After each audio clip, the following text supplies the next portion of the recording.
I think it's important to remember, Ben, that the President's policy in Afghanistan, which was announced after a very careful and thorough review of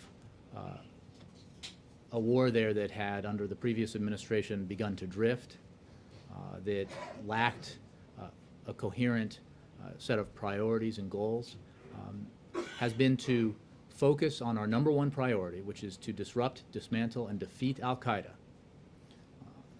And in service of that objective, to help stabilize Afghanistan to the point where Afghan security forces can begin to take over responsibility for the safety and security of that country.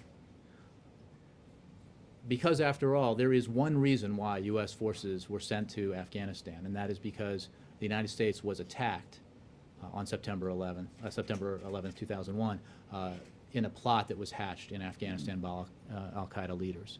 That remains his objective, and that has not changed. And it is important to remember that as part of that strategy,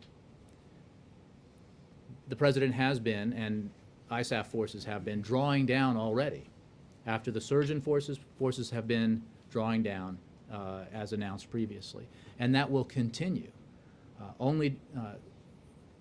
As will be discussed in Chicago when NATO ministers meet and NATO heads of state meet, that process will continue so that, in accordance with NATO policy set in Lisbon, the Afghans will take over control for the security of their country by the end of 2014.